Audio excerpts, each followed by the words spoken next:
Bismillahirrahmanirrahim. Assalamualaikum warahmatullahi wabarakatuh. Innal hamdalillah nahmaduhu wa nasta'inuhu wa nastaghfiruh wa na'udzu billahi min syururi anfusina wa min sayyiati a'malina. Man yahdihillahu fala mudilla lah wa man yudlil fala hadiyalah. Wa ashhadu an la ilaha illallah wahdahu la syarika lah wa ashhadu anna Muhammadan abduhu wa rasuluh. Allahumma salli ala nabiyyina Muhammadin wa ala alihi wa sahbihi wa man tabi'ahum bi ihsan ila yaumiddin. Qala Allah ta'ala fi kitabihil karim, ya ayyuhalladzina amanu taqullaha haqqa tuqatih wa la tamutunna illa wa antum muslimun. يا أيها الناس اتقوا ربكم الذي خلقكم من نفس واحدة وخلق منها زوجها وبث منهما رجالا كثيرا ونساء واتقوا الله الذي تساءلون به والأرحام إن الله كان عليكم رقيبا. يا أيها الذين آمنوا اتقوا الله وقولوا قولا سديدا يصلح لكم أعمالكم ويغفر لكم ذنوبكم ومن يطع الله ورسوله فقد فاز فوزا عظيما. أما بعد فإن أصدق الحديث كتاب الله وخير الهدي هدي محمد صلى الله عليه وعلى آله وسلم وشر الأمور محدثاتها فإن كل محدثة بدعة وكل بدعة ضلالة وكل ضلالة في النار. إخواني وأخواتي في الله rahimani wa rahimakumullah. Alhamdulillah, segala puji bagi Allah Subhanahu wa ta'ala yang melimpahkan begitu banyak nikmatnya kepada kita, di antaranya nikmat duduk di majelis ilmu, mengkaji ilmu agama yang bersumber dari ayat-ayat Al-Quran dan hadis-hadis Nabi Sallallahu Alaihi Wasallam.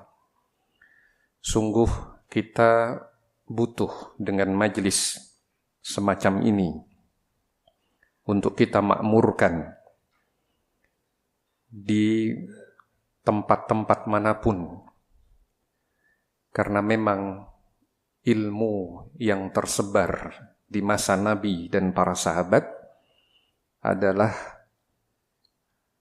bermula dari masjid-masjid, rumah-rumah Allah Subhanahu wa ta'ala.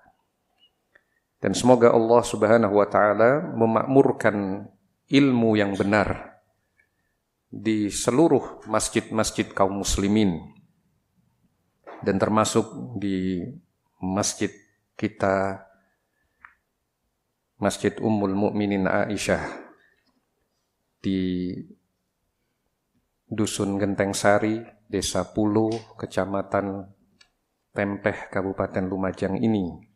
Demikian juga masjid-masjid kaum muslimin lainnya. Di sore hari ini, insya Allah, kita akan melanjutkan kajian yang diambil dari kitab Al-Bidayah wan Nihayah, karya Al-Hafidh Ibnu Katsir, rahimahullahu ta'ala, yang berkaitan dengan sifat-sifat surga, sifatul jannah. Dan makalah kita di kajian yang ketiga ini adalah membahas kenikmatan yang didapatkan oleh penduduk surga yang paling rendah, yang disebutkan oleh Al-Hafidz Ibnu Katsir dalam kitabnya. Dzikru ma yakunu li adna ahlil jannati manzilatan wa a'lahum min attisa'il mulki al-'azim wan na'imil muqim. Penyebutan mengenai keadaan penduduk surga yang paling rendah kedudukannya dan yang paling tinggi dari segi luas kerajaan yang agung dan kenikmatan yang kekal. Dimulai dari penyebutan firman Allah Subhanahu wa ta'ala. Qala Allah ta'ala, Allah ta'ala berfirman, wa idza ra'aita thamma ra'aita na'iman wa mulkan kabira. Dan apabila engkau melihat di sana, di surga, niscaya engkau akan melihat kenikmatan dan kerajaan yang besar. Di dalam Quran, surah Al-Insan ayat 20. Kalau engkau melihat di sana, di surga, engkau akan melihat kenikmatan dan kerajaan yang besar. Nikmatnya besar, kerajaannya besar. Maka penghuni surga, di level manapun dia berada, kerajaannya besar. Dia adalah raja. Dia punya istana. Dia punya pelayan-pelayan dan bidadari-bidadari. Nah, kalau engkau melihat ke sana, ke surga, ra'aita na'iman wa mulkan kabira. Engkau akan melihat nikmat yang besar dan kerajaan yang besar. Semoga Allah Subhanahu wa taala memasukkan kita ke dalam al-jannah. Kemudian Al-Hafidz Ibnu Katsir rahimahullah menyebutkan dalil-dalil hadis. Wa qad taqaddama fi hadits Ibnu Mas'ud fi akhir man yadkhulul jannah. Telah disebutkan sebelumnya dalam hadis Ibnu Mas'ud mengenai orang terakhir yang masuk surga. Annallaha yaqulu lahu, bahwa Allah berfirman kepadanya, ama tarda an yakuna laka mithlud dunya wa asharatu amthaliha. Tidakkah engkau ridha, tidakkah engkau rela bahwa bagimu semisal dunia dan 10 kali lipatnya. Jadi orang yang terakhir masuk surga, yang dia masih merasakan siksaan di neraka, bahkan tubuhnya sudah hangus terbakar sebelum dimasukkan ke dalam sungai kehidupan untuk dicuci, ya, sebelum masuk ke surga. Yang Allah berikan kepadanya adalah seperti kekuasaan dunia ditambah 10 kali lipat. Areal kekuasaannya sebesar dunia dikalikan 10 kali lipat. Demikian juga kualitasnya. Kualitasnya dilipat gandakan 10 kali lipat. Itu untuk yang paling akhir masuk surga. Nah, dan wallahu a'lam, sangat dimungkinkan bahwa yang paling akhir masuk surga ini pada umat sebelum kita. Karena dalam sebagian athar disebutkan bahwa ketika dia masuk ke surga, dia melihat ada orang yang berpenampilan bagus, berpakaian indah, maka dia bersujud karena mengira ini siapa, malaikat atau apa. Ternyata itu salah satu pelayannya. Yang di situ disebutkan dia bersujud sebagai sujud penghormatan. Sedangkan itu tidak terdapat pada syariat Nabi kita Muhammad SAW. Maka ada kemungkinan bahwa yang masuk surga paling akhir itu adalah pada umat terdahulu. Jika melihat sebagian riwayat yang diriwayatkan oleh Al-Hakim sebagai athar dari Abdullah bin Mas'ud radhiyallahu anhu. Nah, wa kadzalika fi ghairihi minal ahadits as-sahihah. Demikian pula dalam hadis-hadis sahih lainnya. Setelah itu Al-Imam Ibnu Katsir menyebutkan hadis riwayat Ahmad.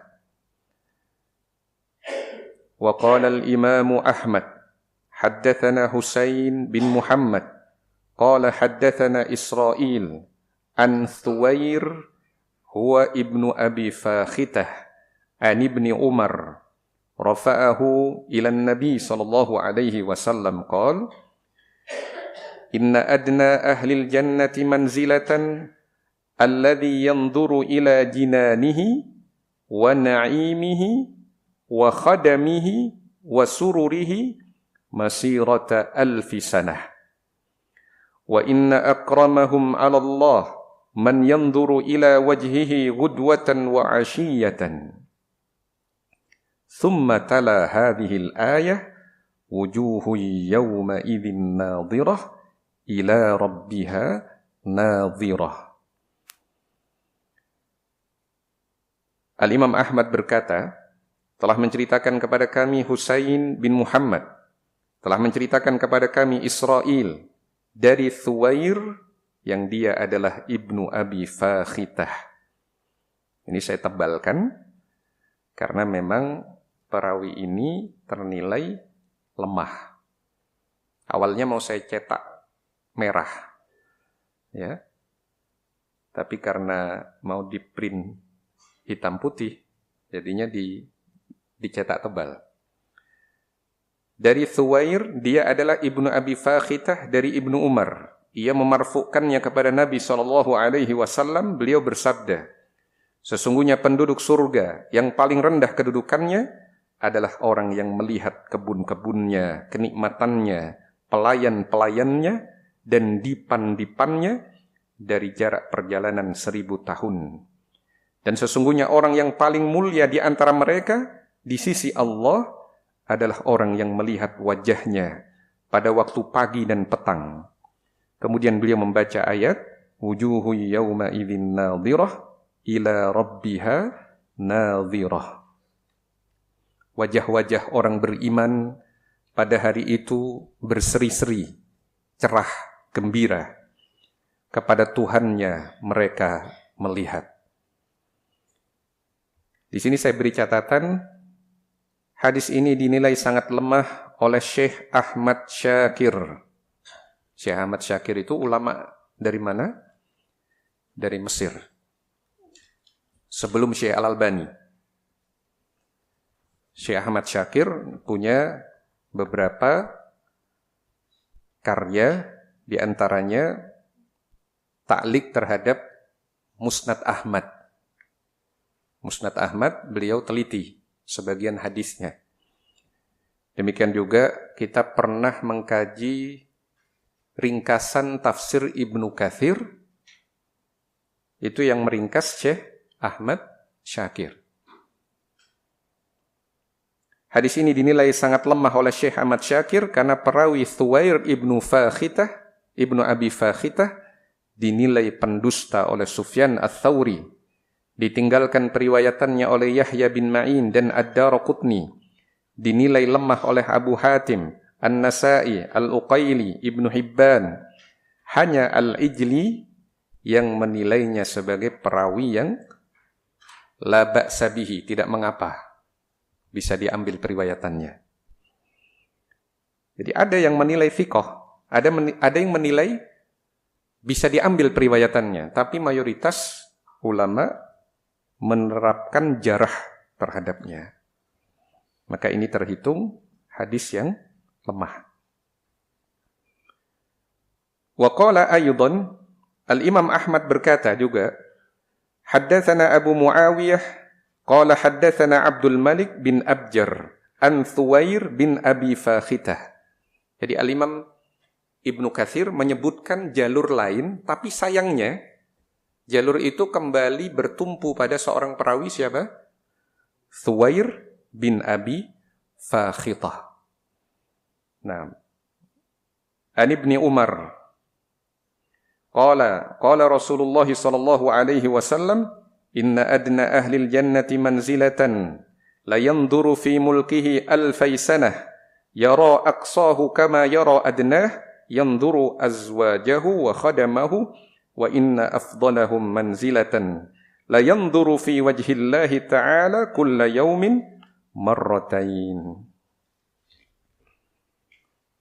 Hadisnya lemah sehingga mungkin kita tidak membaca terjemahannya, ya. Bisa dilihat di makalah. Jadi perbedaan penulisan makalah kita yang ketiga ini dari yang pertama dan kedua sebelumnya. Kalau yang pertama dan kedua itu saya kutipkan lafadz aslinya bahasa Arab sampai selesai, baru belakangan terjemahannya. Kalau yang di makalah ketiga itu saya coba sedikit satu paragraf atau satu hadis atau satu ayat kemudian terjemahannya. Lebih enak yang mana? Enak yang sekarang. Nah, lebih enak yang sekarang dan lebih menyulitkan bagi saya. Nah, tidak mengapa insyaallah. Barakallahu fiik.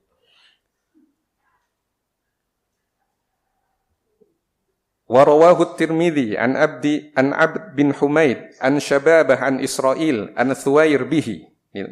Tetap melalui jalur Thuwair. At-Tirmidzi meriwayatkan juga, tapi lewat jalur Thuwair. Qala wa qad ruwiya min ghairi wajhin an Israil an Thuwair an Ibni Umar marfu'an. Diriwayatkan dari jalur lain, ya, tapi tetap melalui Thuwair. Karena itu jangan tertipu kalau ada orang menyatakan ini hadis riwayatnya banyak, jalurnya banyak, diriwayatkan oleh Ahmad, diriwayatkan oleh At-Tirmidzi, diriwayatkan Ibnu Majah. Dilihat apa memang menguatkan atau jalurnya bertumpu ke satu perawi yang bermasalah. Kalau tetap bertumpu pada satu perawi yang bermasalah, maka tetap dia nggak bisa dikuatkan. Contohnya ini. Nah. Qala wa rawahu ats-Tsauri an Thuwair an Mujahid an Ibni Umar qaulah qala wa rawahu Abdul Malik bin Abjar an Thuwair an Ibni Umar mauqufan. Diriwayatkan juga dari Ibnu Umar secara mauquf. Apa artinya mauquf? Bedanya dengan marfu apa? Kalau marfu adalah dinisbatkan sebagai sabda Rasul. Kalau mauquf dinisbatkan sebagai ucapan sahabat. Diingat-ingat, ini bagian dari pelajaran mustalah hadis. Nah, kada qala wa qad taqaddama riwayatu Ahmad bihadhihi at-tariq marfu'an. Demikianlah ia mengatakannya, namun riwayat Ahmad telah disebutkan sebelumnya melalui jalur ini secara marfu'. Tapi semuanya tetap pada perawi Thuwair bin Abi Fakhitah. Nah, kemudian saya berikan tambahan catatan di situ.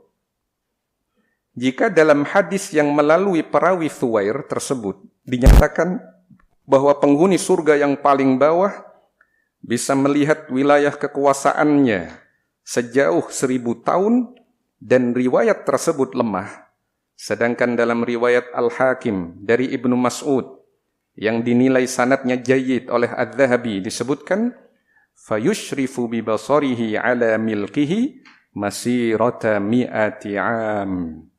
Kemudian ia memandang dengan penglihatannya ke area kepemilikannya sejarak perjalanan 100 tahun.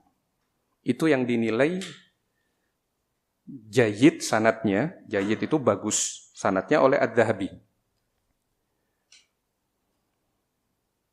Jadi penghuni surga yang paling bawah itu dia bisa melihat area kekuasaannya sejarak perjalanan 100 tahun. Kemarin saya coba riset kecil-kecilan, cari ya di kalau misalkan kalau di masa Nabi itu kan perjalanan yang dikenal perjalanan dengan kuda pacu cepat. Kemudian keliling bumi itu kalau dia menggunakan kecepatan kuda tercepat yang tercatat dalam sejarah. Itu kira-kira berapa kali putaran? Ternyata untuk kuda yang paling cepat, seandainya disuruh untuk mengelilingi bumi, dihitung semuanya daratan, anggap semuanya daratan. Itu kembali ke titik awal, itu sekitar 40 sampai 50 hari. Dengan catatan dia non-stop, lari non-stop. Atau estafet sudah. Nah, jadi kalau sejarah perjalanan 100 tahun, itu seakan-akan 2 kali keliling bumi. Jadi kekuasaan raja yang dia penghuni surga paling rendah, itu kekuasaannya kayak 2 kali lipat bumi ini.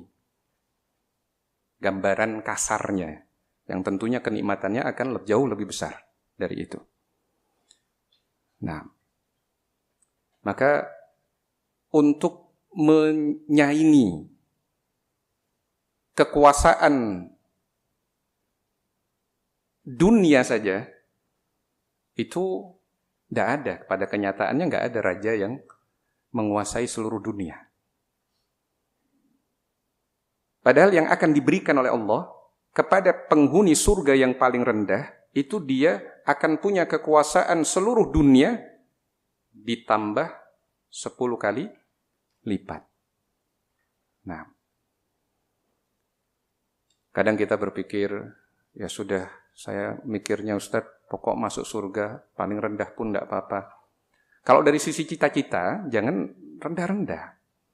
Karena Nabi yang menyuruh kita, idza sa'altumullah fas'alu al-firdaus. Kalau engkau meminta kepada Allah, mintalah al-firdaus. Meskipun kita sadar diri, ya. Sadar diri harus bahwa kita ini masih banyak kurangnya. Cita-citanya tinggi.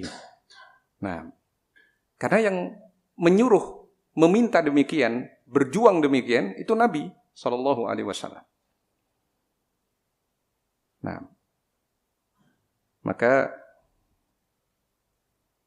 kita ketika mengkaji hal-hal semacam ini, harapannya membangkitkan semangat kita untuk beramal, untuk berjuang, ya, memanfaatkan usia kita yang terhitung pendek, ya, usia kita dibandingkan umat-umat terdahulu kalah jauh. Tetapi Allah melimpahkan kepada kita berbagai fasilitas yang di situ banyak hal-hal berlipat yang kita dapatkan. Ya, hal-hal berlipat yang kita dapatkan. Maka kadang dalam usia kita itu ada proyek-proyek, ada target-target yang ingin kita capai untuk proyek akhirat istilahnya. Contoh, dalam hadis yang sahih disebutkan bahwa seorang yang sholat 5 waktu berturut-turut dalam 40 hari, tidak ketinggalan takbiratul ihram, maka dia akan mendapatkan baro'atan, 2 pembebasan. Pembebasan dari neraka dan pembebasan dari kemunafikan. Itu jadi proyek kita. Minimal sepanjang hidup kita, itu kita perjuangkan. 40 hari, memang nggak disebut berturut-turut ya. Tapi sebutannya itu arba'ina yauman, 40 hari. Satu hari itu 5 kali sholat. Jadi 5 kali sholat, kalau ditotal menjadi 40 hari, nggak ketinggalan takbiratul ihram. Bukan 40 sholat, tapi 40 hari. Itu bagian dari contoh perjuangan kita. Misal, ada satu hari yang kita bisa perjuangkan. Itu masuk tabungan kita. Misalkan kita libur. Hari ini kan libur. Kebanyakan kan libur. Libur hari Senin. Mulai dari subuh sampai subuh lagi, berjuang untuk mendapatkan takbiratul ihram imam. Tidak ketinggalan. Terus saya imamnya Ustaz gimana? Ya justru imamnya lebih punya kebebasan yang lebih besar lagi. Nah, kalau makmum saja memang harus ngejar takbiratul ihram imam. Senin dapatnya 1 hari. Full. Dari subuh ketemu subuh. Itu tabung. Masukkan dalam tabungan kita. Hari pertama sudah kita dapatkan. Maka tabung lagi cari hari berikutnya. Syukur-syukur kalau berturut-turut. Bagus. Nggak ada perbedaan pendapat. Kalau itu jelas terpenuhi. Tapi kalau nggak bisa berturut-turut, tabung harianmu. Dengan mendapatkan 5 kali waktu sholat itu, mendapatkan takbiratul ihram imam. Nah, ini contoh proyek akhirat. Ya. Karena itu akan memudahkan kehidupan kita. Kalau itu tercapai, seandainya kita terbebaskan dari kemunafikan, maka itu sebuah anugerah yang besar. Kita akan terbimbing untuk selalu berkata jujur. Kita akan terbimbing untuk selalu menjaga amanah. Kita akan terbimbing untuk menghindar dari sifat-sifat kemunafikan yang lain. Nah, baik, sebelum kita lanjut, mungkin ada yang perlu disampaikan? Jika ada pertanyaan.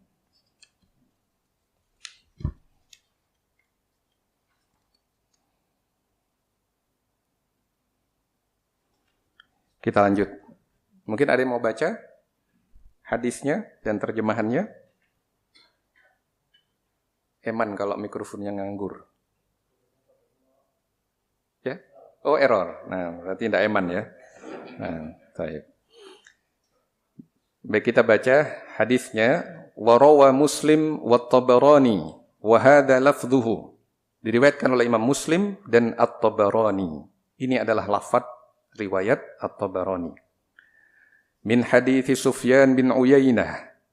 Haddatsana Mutarrif bin Tarif wa Abdul Malik bin Sa'id bin Abjar anis Sya'bi anil Mughirah bin Syu'bah rafa'ahu Ibnu Abjar wa lam yarfa'hu Mutarrif. Jadi dari Al-Mughirah bin Syu'bah. Riwayat ini dimarfu'kan oleh Ibnu Abjar. Siapa Ibnu Abjar? Abdul Malik bin Sa'id bin Abjar. Itu menisbatkannya sebagai sabda Rasul. Walam yarfa'hu Mutarrif. Sedangkan Mutarrif, maksudnya Mutarrif bin Tarif, itu tidak memarfu'kan. Dia menisbatkan itu sebagai ucapan sahabat Al-Mughirah bin Syu'bah. Qala Musa alaihi salam. Musa alaihi salam berkata, Ya Rabbi, akhbirni an adna ahlil jannati manzilatan. Wahai Tuhanku, beritahukanlah kepadaku penduduk surga yang paling rendah kedudukannya. Qala na'am. Allah menyatakan, ya. Huwa rajulun yaji'u ba'dama nazala an-nasu manazilahum wa akhadhu akhadhatihim. Allah menyatakan, dia adalah seseorang yang datang setelah manusia yang masuk surga itu sudah mengambil tempatnya masing-masing. Fayuqalu lahu udkhulil jannah. Dikatakan kepadanya, masuklah ke dalam surga. Fayaqul, maka orang ini berkata, ya Rabbi, wa kaifa adkhuluha, wa qad nazala an-nasu manazilahum. Wahai Tuhanku, bagaimana aku bisa masuk ke dalam surga? Orang-orang sudah memasuki tempatnya masing-masing. Wa akhadhu akhadatihim, sudah mengambil bagian masing-masing. Fayaqul, kemudian Allah menyatakan, ama tarda an yakuna laka mithlu ma kana limalikin min mulukid dunya. Tidakkah engkau ridha kalau yang engkau miliki adalah seperti kekuasaan salah satu raja dunia? Fayaqulu raditu rabb, maka orang itu mengatakan, aku rela wahai Tuhanku. Fayaqul inna laka mithlahu wa mithlahu wa aqada Sufyan asabi'ahu al-khams. Kemudian Allah menyatakan, sesungguhnya engkau mendapatkan semisal itu dan semisal itu. Sufyan, di sini Sufyan bin Uyainah, ya, menghitung dengan jarinya berjumlah 5. Fayaqulu raditu rabb, maka orang itu mengatakan, aku rela wahai Tuhanku. Fayaqul inna laka hadha wa mashtahat nafsuka wa ladzat ainuka. Maka Allah menyatakan, sesungguhnya engkau mendapatkan ini dan yang diinginkan oleh jiwamu dan yang terpandang indah oleh matamu, menyejukkan penglihatanmu. Fayaqulu raditu rabb, orang itu berkata, aku rela wahai Tuhanku. Ini penghuni surga yang paling rendah. Qala Musa, ya Rabbi, fa akhbirni an a'la ahlil jannati manzilatan. Kemudian Nabi Musa berkata, wahai Tuhanku, beritahukanlah kepadaku tentang penghuni surga yang paling tinggi. Qala na'am. Allah menyatakan, iya. Ulaika alladhina aradtu wa sa'ukhbiruka anhum. Ya, mereka adalah orang-orang yang aku inginkan, aku kehendaki. Dan aku akan beritahukan kepadamu tentang mereka. Gharastu karamatahum biyadi. Aku menanam kemuliaan mereka dengan tanganku. Wa khatamtu 'alaiha, dan aku memberi segel tanda di atasnya. Kalau sudah disegel berarti gak akan berubah. Sudah dapat kemuliaan, disegel, gak akan berubah menjadi kehinaan. Karena sudah disegel. Falam tara 'ainun wa la tasma' udhunun wa lam yakhtur 'ala qalbi bashar. Mereka akan mendapatkan kenikmatan yang tidak pernah terlihat oleh mata, tidak pernah terdengar oleh telinga, dan tidak pernah terbetik dalam hati manusia. Wa misdaqu dzalik fi kitabillah. Pembenaran akan hal itu terdapat di dalam Al-Qur'an. Fala ta'lamu nafsum ma ukhfiya lahum min qurrati a'yun jazaa'an bima kanu ya'malun. Maka tidak ada seorang pun mengetahui apa yang disembunyikan untuk mereka, yaitu bermacam-macam nikmat yang menyenangkan hati sebagai balasan terhadap apa yang dikerjakan. Nah, Quran Surah As-Sajdah ayat 17. وثبت في الصحيحين واللفظ لمسلم من حديث الأعرج عن أبي هريرة عن النبي صلى الله عليه وسلم قال. Telah tetap dalam As-Sahihain Al-Bukhari dan Muslim, dan lafaz ini milik Muslim dari hadis Al-A'raj dari Abu Hurairah. Al-A'raj ini gelar untuk seorang perawi yang dikenal a'raj. A'raj itu apa? Pincang. Jadi ada keterbatasan fisik, pincang. Tapi beliau termaktub dalam kitab-kitab hadis. Maka keilmuannya yang menyebabkan beliau masih tetap kita baca nama beliau. Meskipun beliau terbatas secara fisik, pincang kakinya. Tapi ilmunya sampai kepada kita. Ilmunya menyinari kita. Karena kita dapat hadis itu dari beliau. Nah, demikian juga Al-A'mash. Al-A'mash, seorang yang rabun matanya. Sulaiman bin Mihran namanya. Dan ini termasuk ulama hadis yang begitu kuat hafalannya, tapi unik beliau. Banyak sisi jenakanya, Al-A'mash itu. Kalau kita mempelajari biografi beliau. Nah, di sini hadis yang meriwayatkan dari Abu Hurairah adalah Al-A'raj. Anin Nabi sallallahu alaihi wasallam qala Allahu azza wa jalla a'dattu li ibadiyas salihina ma la 'ainun ra'at wa la udhunun sami'at wa la khatara 'ala qalbi bashar.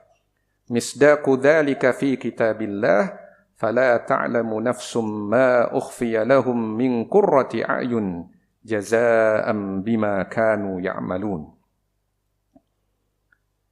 Nabi SAW bersabda, Allah Azza wa Jalla berfirman, Aku telah menyiapkan bagi hamba-hambaku yang saleh apa yang tidak pernah mata lihat, tidak pernah telinga dengar, dan tidak pernah terlintas dalam hati manusia. Pembenaran hal itu ada dalam kitabullah, yang artinya maka tidak seorang pun mengetahui apa yang disembunyikan untuk mereka, yaitu bermacam-macam nikmat yang menyenangkan hati sebagai balasan terhadap apa yang dikerjakan. Quran surah As-Sajdah ayat 17. Berikutnya yang terakhir hadis riwayat Ahmad.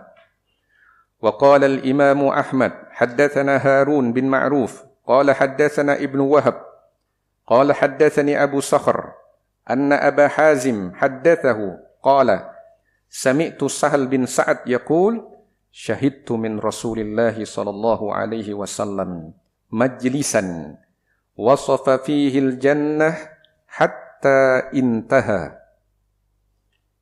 Perhatikan di sini sahabat Sahal bin Sa'ad menyatakan, aku menghadiri suatu majlis bersama Rasulullah sallallahu alaihi wasallam yang di dalamnya beliau menyifatkan tentang surga hingga selesai majelis. Ini kata Sahal bin Sa'ad, aku pernah ikut di sebuah majelis yang saat itu Rasul sallallahu alaihi wasallam menyebutkan ciri-ciri surga sampai berakhir majelis. Nah, maka di antara isi majelis Rasul dalam mengajari para sahabat itu adalah menjelaskan ciri-ciri surga. Di antara majelis itu ada yang dihadiri oleh Sahal bin Sa'ad radhiyallahu an. Thumma qala fi akhir haditsih. Kemudian di akhir hadisnya beliau bersabda, fiha ma la 'ainun ra'at wa la udhunun sami'at wa la khatara 'ala qalbi bashar. Di dalamnya terdapat apa yang tidak pernah mata lihat, tidak pernah telinga dengar, dan tidak pernah terlintas dalam hati manusia. Thumma qara'a hadhil ayah. Kemudian Nabi membaca ayat ini, tatajafa junubuhum 'anil madaji'i yad'una rabbahum khawfan wa tama'an wa mimma razaqnahum yunfiqun. Fala ta'lamu nafsum ma ukhfiya lahum min qurrati a'yun jazaa'an bima kanu ya'malun. Lambung mereka jauh dari tempat tidurnya, dan mereka selalu berdoa kepada Tuhannya dengan penuh rasa takut dan harap. Dan mereka menafkahkan sebagian dari rezeki yang kami berikan kepada mereka. Jadi ini diantara ciri-ciri orang yang akan masuk surga. Di waktu malam ada masa dia bangun sholat malam, kemudian dia berdoa kepada Allah diiringi rasa takut dan harap. Takut dari siksaan Allah, berharap dari rahmat Allah. Nah, ini karakter orang yang akan masuk surga. Dan mereka menafkahkan sebagian dari rizki yang kami berikan kepada mereka. Salat malam, ibadah dengan takut dan harap, berinfak. Ini diantara ciri-ciri orang yang calon penghuni surga. Maka tidak ada seorang pun yang mengetahui apa yang disembunyikan untuk mereka, yaitu bermacam-macam nikmat yang menyenangkan hati sebagai balasan terhadap apa yang dikerjakan. Quran Surah As-Sajdah. Nah, hadis ini juga diriwayatkan oleh Muslim dari Harun bin Ma'ruf.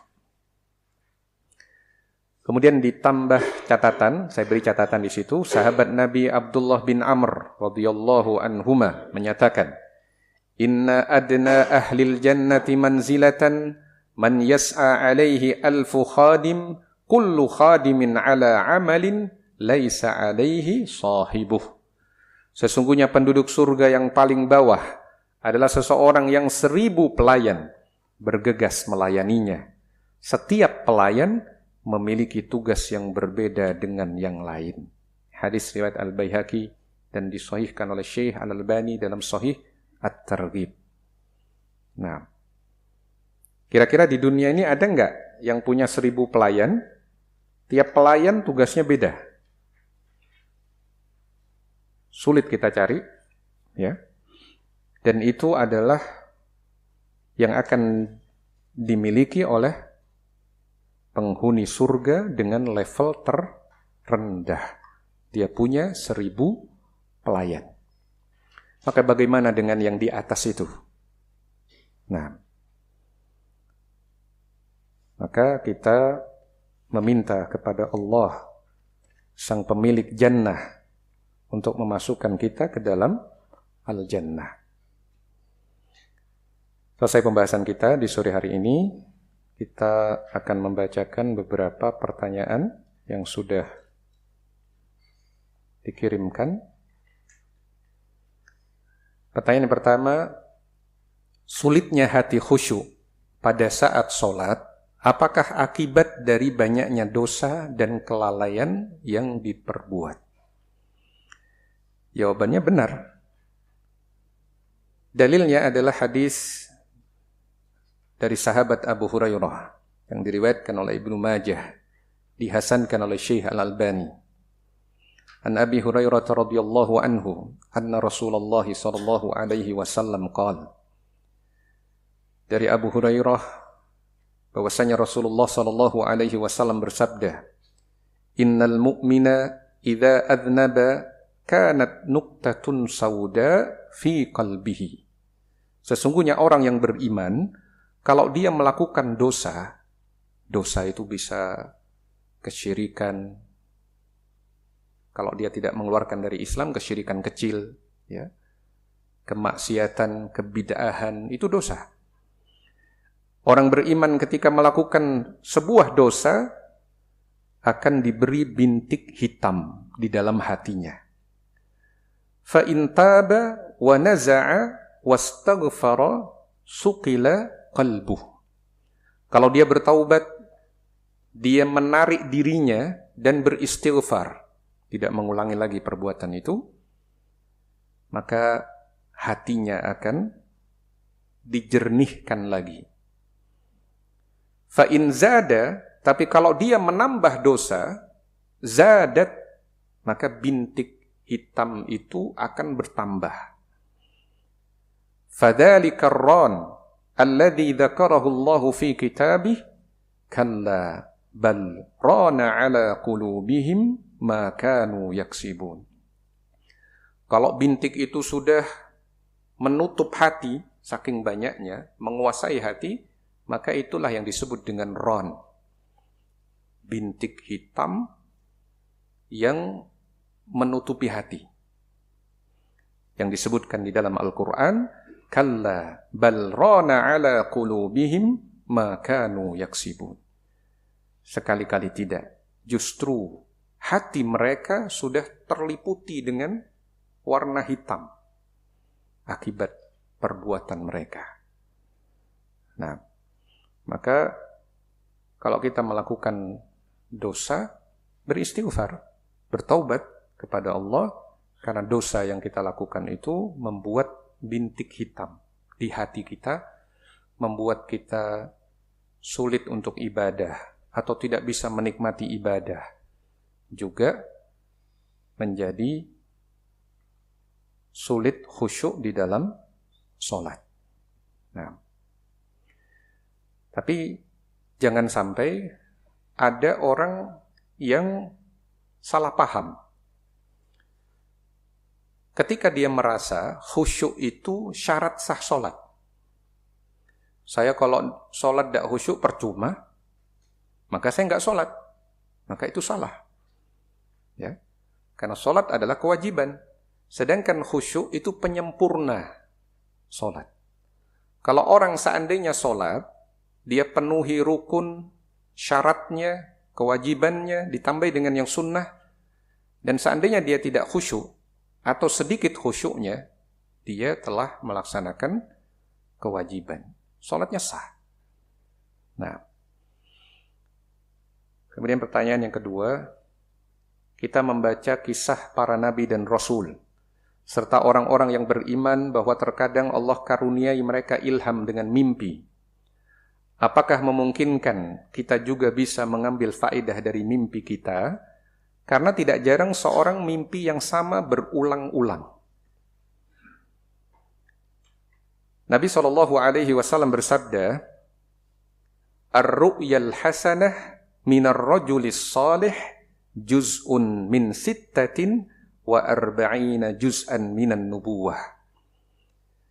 Mimpi yang indah dari orang yang saleh itu adalah 46 bagian dari kenabian. Mimpi yang indah dari orang yang soleh itu 46 dari kenabian. Kalau kenabian itu mimpinya ru'yal anbiya wahyun. Mimpinya itu wahyu. Kalau mimpi yang baik dari orang yang soleh itu 46 bagian dari kenabian. Maka ada syarat mimpinya indah, bukan mimpi buruk. Yang kedua, orangnya soleh. Maka itu baru menjadi 1/46 bagian. Kemudian kita perhatikan hadis yang lain sebagai bimbingan kita.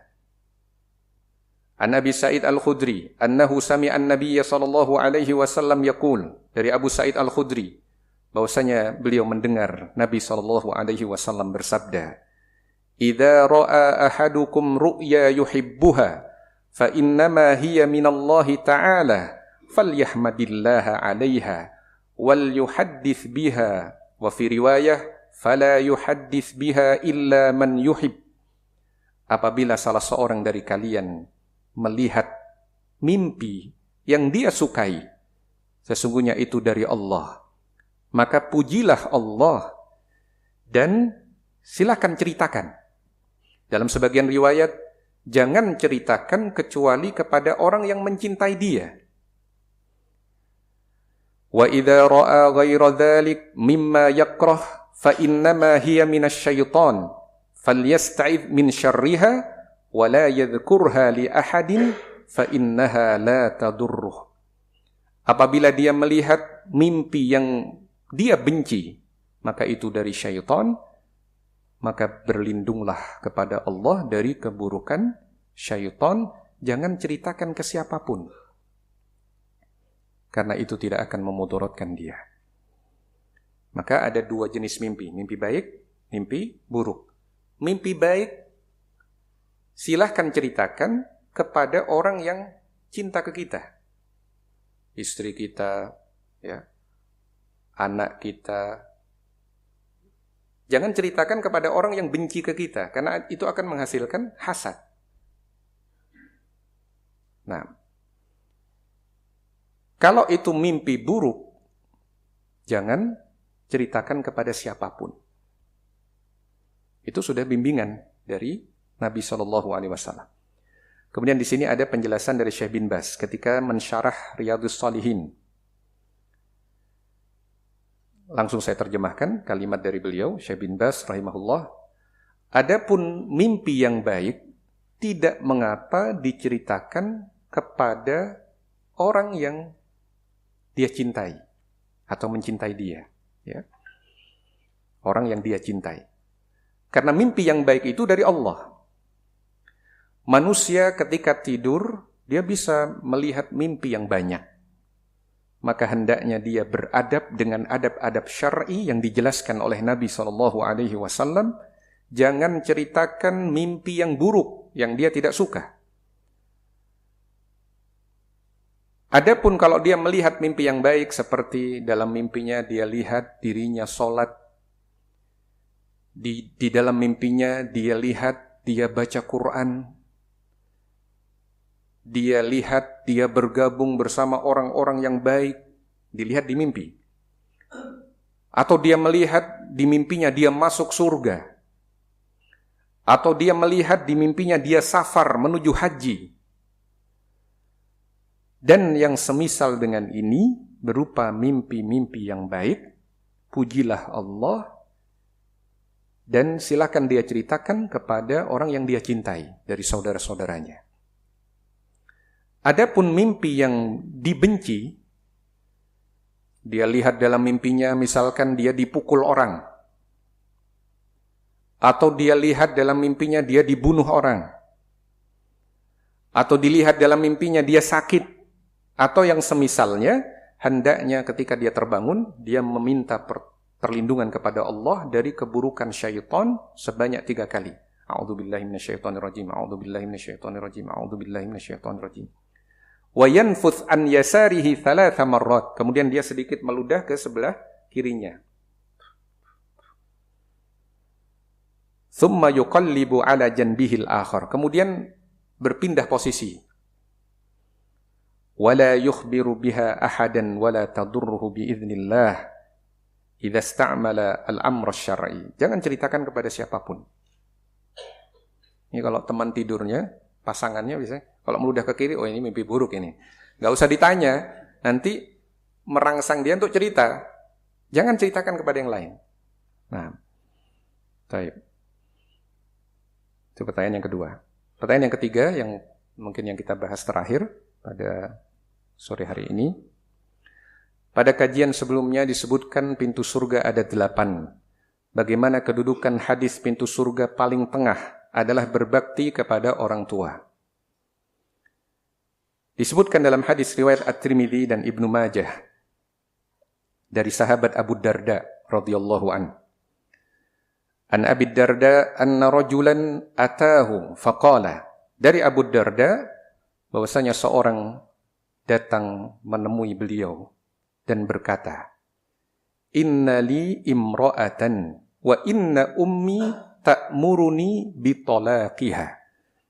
Sesungguhnya saya punya istri, tapi ibu saya menyuruh saya menceraikan istri saya. Qala Abu Darda, maka Abu Darda berkata, "Sami'tu Rasulullah sallallahu alaihi wasallam yaqul." Aku mendengar Rasulullah sallallahu alaihi wasallam bersabda, "Al-walidu awsatu abwabil jannah." Orang tua itu adalah pintu surga yang paling tengah. Fa in syi'ta fa'adhi dzalikal bab awih fadhu. Kalau engkau mau, silahkan sia-siakan pintu itu atau engkau jaga agar engkau bisa masuk melalui pintu itu dengan berbakti dan menuruti orang tuamu dalam hal yang tidak bermaksiat kepada Allah Subhanahu wa taala. Qala wa qala Ibnu Abi Umar rubbama qala Sufyan inna ummi wa rubbama qala abi. Kalau dalam riwayat At-Tirmidzi dinyatakan Ibnu Abi Umar yang meriwayatkan hadis ini dari Sufyan bin Uyainah ragu apakah Sufyan bin Uyainah menceritakan bahwa orang yang datang kepada Abu Darda itu mengatakan ibuku yang menyuruh mentalak atau ayahku. Kalau dari sisi lafadz hadis al-walid itu secara asal ayah. Tapi untuk ayah saja seperti itu posisinya, apalagi terhadap ibu. Al-walidu awsatu abwabil jannah. Orang tua itu adalah pintu surga yang paling tengah. Fa in syi'ta fa'adhi dzalikal bab aw ihfadhu. Kalau engkau mau, sia-siakanlah pintu itu atau engkau jaga. Hadis ini diriwayatkan oleh At-Tirmidzi dan Ibnu Majah, disahihkan oleh Syekh Al-Albani. Nah, kita cukupkan 3 pertanyaan yang sudah masuk. Ya.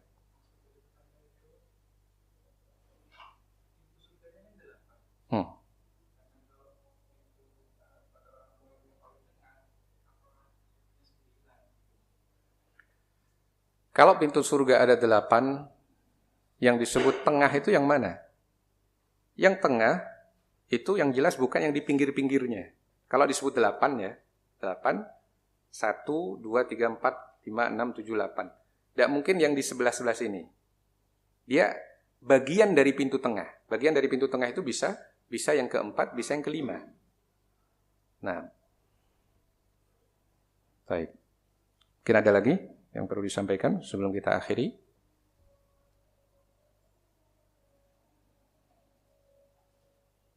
Kalau tidak ada, kita cukupkan. Subhanakallahumma wa bihamdika asyhadu an la ilaha illa anta astaghfiruka wa atubu ilaik. Wa sallallahu wa sallama ala nabiyyina Muhammadin wa ala alihi wa sahbihi ajma'in. Wassalamu alaikum warahmatullahi wabarakatuh.